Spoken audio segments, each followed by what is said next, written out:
Welcome to Wilameana's World podcast, where culture, music, hot topics, business, and beyond collide. I'm your host, Wilameana Jones, inviting you to join me on this journey.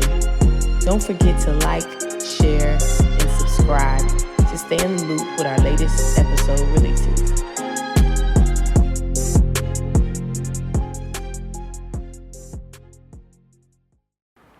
Hey everybody, I go by the name of Wilameana Jones, also known as Empress RAW, and I'm checking in live. Okay, so just to take you back with how the whole Empress RAW came into play was basically I started off in the music industry as a rapper. If you know, you know, but I started off and my first rap name actually was RAW. So I told my brother, I was like, I think I could rap a little bit, but I need a name, you know, to like be able to use in my rhymes and everything. So he was like, your name is RAW. And I was like, okay, RAW. And so I'm like, what does RAW mean to me? RAW is a real ass woman, real authentic woman, real anointed woman, you know, and that's what RAW stood for. Eventually, I kind of locked into my spirituality and everything, and God spoke to me, and he was like, you know, you're an empress. And so when I researched what an empress is, I saw that it stood for one who holds her own imperial title. So I was like, okay, yeah, that's me, I'm an empress, and I'm RAW. So that's how the evolution of the whole Empress RAW name came into play. When I started performing, at first I was performing as Empress RAW, and when I got to Atlanta, I had went through this whole phase of, when I left Miami, I was a city girl. I had the long nails, the weave, the color contacts. When I got to Atlanta, I remember I had a teacher, and she broke it down one day, and she was like, you know what? They want you to feel like the European standard of being beautiful is the long weave and it being European and everything, when really it's being black and being, you know, proud to be black and in your beautiful essence. So the more I started going to this ladies class, the like deeper it was, and I was like, you know what? I started shedding myself. Like I cut the perm out of my hair. I got an afro, and when that happened, I had a guy I was dating at the time, and he, you know, when I finally cut the perm off and everything, he kind of like shaped me up and all that. And when I looked in the mirror, I said, boy, I look like Wilameana Jones. And he started falling out laughing. We was laughing about it. And so my homegirl seen me, she's like, oh my God, like you got a fro and stuff. What's up with you? I'm like, girl, this that Wilameana Jones right here. And so everybody started calling me that in class and everything, and it just stuck with me. So when I would get on the stage, I would be like, yeah, I go by the name of Wilameana Jones. And everybody remembered it. So instead of even just calling me Empress RAW or whatever, like everybody in Atlanta just started calling me Wilameana Jones. And they was talking about this girl who was performing, and I had this afro, and it was like, you know, a big deal. So that's how the Wilameana Jones came in. It was just automatic as soon as I saw myself like that. Basically, as far as my background, I grew up in a Jamaican household. My parents were Jamaican. I was born in Miami. So What part of Miami? I'm from P. Ryan. I'm from P. Ryan, down south, Miami. So that's where I grew up at. And basically, my dad was into music. So my dad was a DJ. And so every morning waking up, every Saturday morning, it used to be like music in the house, whether it was Bob Marley or Al Green, or he just used to play all different kinds of music. And then I have two older brothers, and they were into music. So they were born in New York. So my brother was into like hip hop music and everything, and brought that into the house. So as a child, I really just grew up love listening to music. Like it was just automatic because, you know, it was all around me. My introduction to hip hop, it had a lot of New York b-boy type music. At first, like I said, my brothers are from New York, so when my god brother came down, they were listening to all type of, you know, the hip hop from New York. And then my middle brother, he used to love like Two Live Crew and Luc and everything. So I was getting a mixture of the up north vibes and the down south vibes.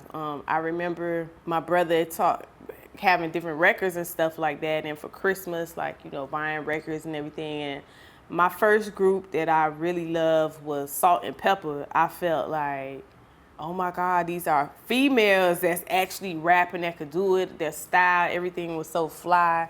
You know, from that to like, I loved MC Light, and you know, that was early hip hop that I was introduced to. So also growing up, I was just into everything. Like I'll probably say from like 5 years old, I was on the stage like dancing. I used to do like ballet, tap, jazz, everything. So I used to be doing photo shoots on the stage and everything from early. Also, from the time I was probably like in the 3rd grade, I had been doing like the morning announcements for school. I was always the girl that was doing the Pledge of Allegiance and everything over the loudspeaker. So it's just like that followed me all throughout high school. I was also in a dance group growing up. So I was just always active and busy. What I was rapping about, in a lot of ways, I kind of feel like I was ahead of my time, but certain subject matters and stuff that, as far as Miami knew from back when, like, I wasn't talking about the cootie papa and all that, so I don't really feel like, I always was trying to be different. I saw women like Missy Elliott and different people, and I just wanted to be different, so, but just seeing these women just made me feel confident like I could do it too. The first time I actually got in the booth, I was going to school at FAMU. I did go to school for journalism, and I started at FAMU. And so we were riding around in Tallahassee and happened to run into T-Pain. And he had a group called the Nappy Boys, and they were pretty popular. So I ran into them, and I was like, you know, my homegirls was hyping them up and saying, hey, you know, my friend can rap and everything. They were like, girl, you can't rap and everything. So they asked me to spit something, and they were kind of impressed. So they invited me to come into the studio, and T-Pain is the actually first person that recorded me ever in life. So like I said, I started at FAMU, and I had this bright idea that if I moved to Atlanta like everybody else, that, you know, I could go to Atlanta and blow up. I would hit up Stankonia Studios in Atlanta, and I would tell them, you know, that I wanted to come up there and be an intern as far as like public relations, because, yeah, I went to school for journalism, also public relations. So I just kept following up with this lady shooting my shot, and eventually they gave me an internship with Outkast at Stankonia. So once I did that, I was like, a lot of bad stuff had happened to me while I was in school, and I felt like I just needed a fresh start. So once I got up there, Killa Mike basically was somebody who first took me seriously. He's put me on with producers and everything like that. And then I started recording. So that's when I really took it seriously, once I moved to Atlanta, and I was just in this position, like, I'm like, damn, I'm around Outkast, like Big Boy, 3 Stacks, you know. I was like, okay, yeah, I want to do this. I set myself up. I was like, I'm not going back to FAMU. I transferred over to Georgia State University. It was there that I learned how to use Pro Tools. I started recording my own songs till my songs became into a mixtape. To everybody, I started making a buzz in school because it was like, yo, it's this girl who comes in here and records, and like, I had a big buzz in the city. So I went from that, and then a lot of people knew me from actually performing. Yeah, I started performing at Royal Peacock until I just started winning. Got involved with a lot of different shows around the city. Same thing, I would be winning the shows, and eventually I kind of got bored of the whole Atlanta scene because it was really like Black Hollywood, and it was just a rude awakening just coming into the industry. It was not all glitz and glamour, you know what I'm saying? And at that time, before I decided to come back to Miami, Ross started popping off, DJ Khaled was popping off, and I was like, you know what? I need to go home, because at first it was, all about Atlanta, but then it came to where Miami had that wave, and I was like, all right, I graduated school. I'm ready to come back home and do everything and create the buzz and everything that I made. When I came back to Miami, like I said, my MySpace was popping. I mean, I was getting a lot of music plays, a lot of views. So a lot of people from Miami was already hearing about me. And so when they realized I was in Atlanta, but I was from Miami, they were ready to just embrace me with open arms. So my music, they started playing me like on the underground stations and everything like that. They'll have me hosting events on flyers. And I was like, dang, like I'm getting love in my city. So I realized that as I was becoming more popular and everything as an artist in Miami, and like I said, they were playing my music on the underground station, there wasn't too many people that was interviewing the artists. And I was like, damn, as I was going to the open mics, I was like meeting a lot of dope talent that was coming up. And I was like, there's so many artists on the underground, but nobody would know about them. Like the mainstream, you was not really hearing them on the main stations here or anything. So one day, one of the guys that owned a station here, 89.1 FM, they were playing my music regularly. I was in rotation, and one day one of the hosts, they messed up or they got suspended or something like that, and I happened to be there. So DJ Phil was on the radio that day, and so they were like, you should get on the radio with me. And I was like, boy, I'm not getting on the radio as what, a host? Like, I'm a rapper. I'm not doing no, hosting. And I did end up doing it, and everybody was going crazy. Like the streets, people was calling in and like, yo, who is that or whatever. And then after that, I was like, you know what? I'm going to do a show, because I was going through, also as being a female, and especially during that time, like they was not trying to hear no female rappers. They just want to take you out of lunch. They want to sleep with you. They want to do whatever. And so I said, you know what? I'm going to create my own show so I could break my own music, play my own music, and then show love to the artists that I see that's coming up that nobody seem to care about. Nobody's interviewing. Nobody's asking them what's up. But, you have a artist like out, as an example, like Ball Greasy. At the time, I remember I was coming back and forth to visit, and he had a very popular record called Shown. And on the underground and in the clubs and everything, they were playing it, but we never heard it on the radio.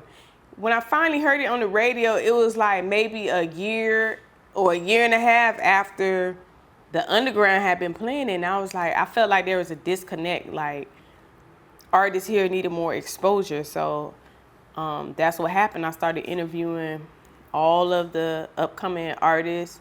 I just wanted them to be able to get some exposure and tell their story. So I did that for a while. I saw that the next wave was going to be the internet. And before anybody had really figured it out, we created a show. So that was 10 years ago. And so I really feel like in a lot of regards, I'm probably one of the first Black women from South Florida that really had a podcast before it was officially known as a podcast. I had an internet radio show.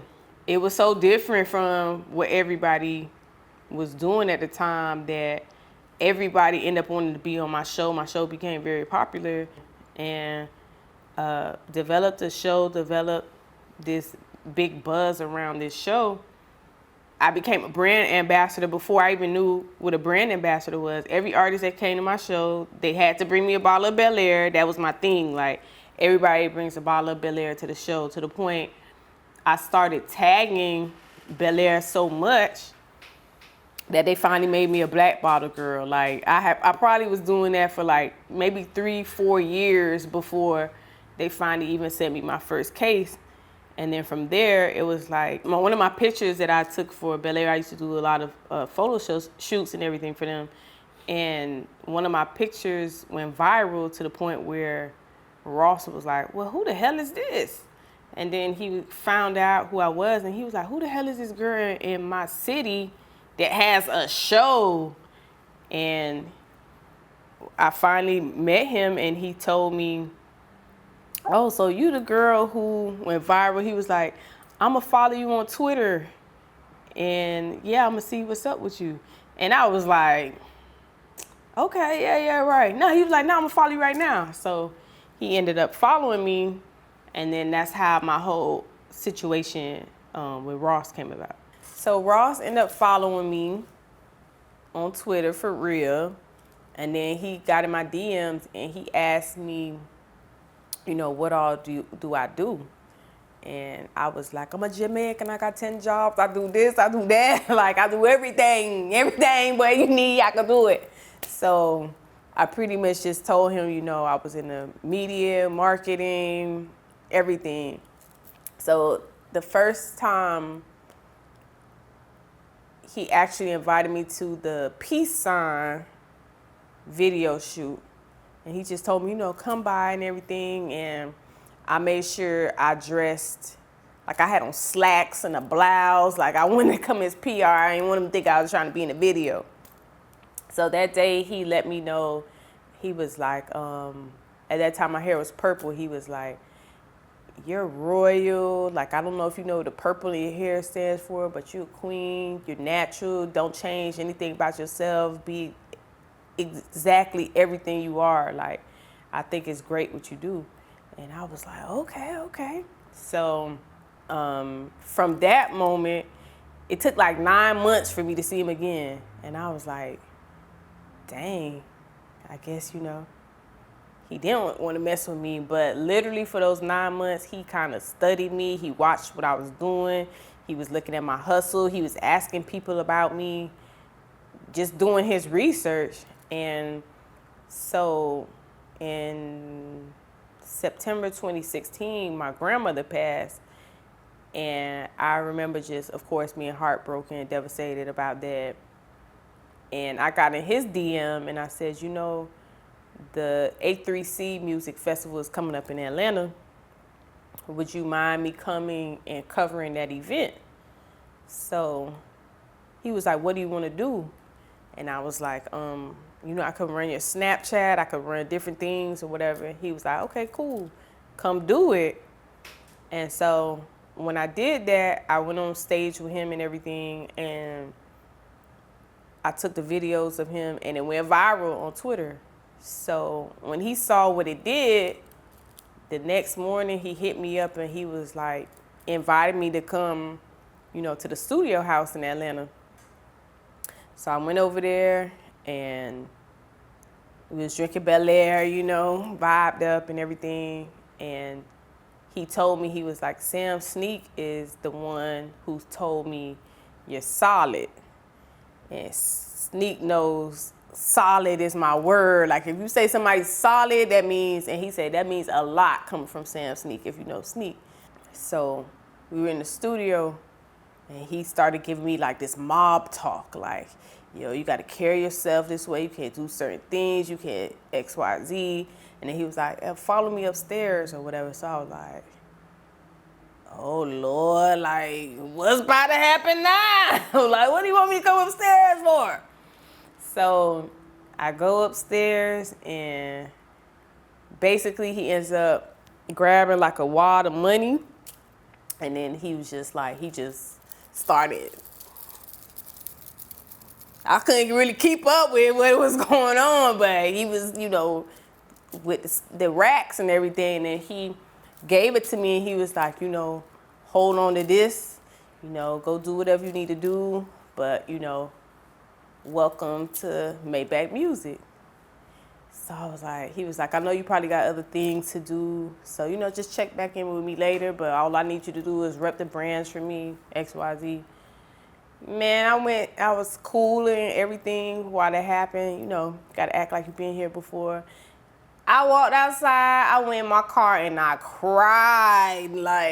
I was like, oh my God, this is like happening for me. And I think I was just overwhelmed with joy, but also like, damn, my grandma just passed. Like, I always told her like what I wanted to do. So I just felt like I wish she was here to like see me like, moving into living my dream. So it was like a very bittersweet moment, but boy, I lost count of them racks he was, and I was like, boy, I'm in the game. I don't know how much you just gave me, but I'm lit.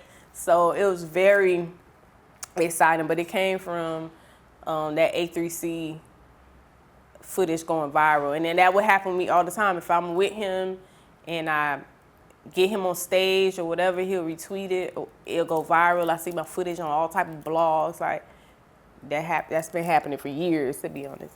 So yeah, it didn't just automatically I got into digital marketing with Ross. It's like I pretty much had to make a title because it was just like whatever you could do as a team player, just do it. Whether it was marketing, promoting the brands, or music, or singles, or album. So for a while, I was in that position where I was doing social media marketing, media relations, and just hands-on pretty much with everything. One of the most valuable lessons I learned from Ross and just being around millionaires and stuff in general, their work ethic is so different. Like, they wake up early in the morning. I'm talking about Ross would be up 4 in the morning, give him a protein shake or whatever, and he's in the studio like early in the morning. Then he might catch a jet to go seal a deal. Then he come back, then he'll do a show, and then he'll get back in the studio. Like, really going after what you want. Like, his work ethic was crazy. He barely slept. He was always recording, writing, working on what's next. One of the most valuable things he would say was, you gotta have game if you want to get work. You have to work your set. So you have to learn how to be around people and, be an asset and not a liability. So those are some really great things that I did learn from that whole situation. My favorite project working with Maybach Music Group was definitely Rather You Than Me. Just actually being there hands-on. I literally moved with Ross for like 3 months while he was in album mode. And I just got a chance to really see him write, record, everything, from the start to the finish of how a project is put together. I put together a contest for the fans to see who repped the hardest, and I was able to give away merch. Just being hands-on, running the social media, helping with the rollout, being there while he was, setting up interviews. So it was just an amazing experience, probably one of my best experiences ever, like in the music industry. So just to see my name make it on the back of this album, like, it just really was a pivotal moment for me. Like, damn, like, mama, I did it. Like, I'm doing something major. Like, my name is, no matter what anybody has to say, like, my name is on the back of Rather You Than Me, and also Port of Miami too. So to me, that is like the best part of everything. Just knowing like I worked so hard to where now I'm a part of history. I really want my legacy to be that I left people better off than I found them. I gave people a chance for exposure. I bridge the gap to bring people together and make them network and, get money. But I really am passionate and I love interviewing people.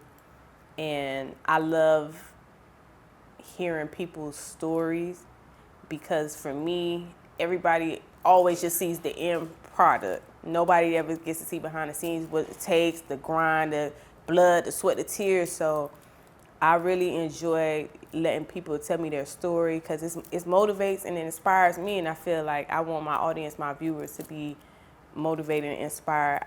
The main thing is to just speak with people and to motivate each other because life be life, man, so sometimes we just could hear somebody's story or their testimony and just encourage you to just keep going. So that's what I really do it for. And when I'm not here anymore, I want people to be able to say like, oh, I remember she gave me my first interview, she put me on, she helped me get exposure, she just helped me become better. That's what I really would like to do.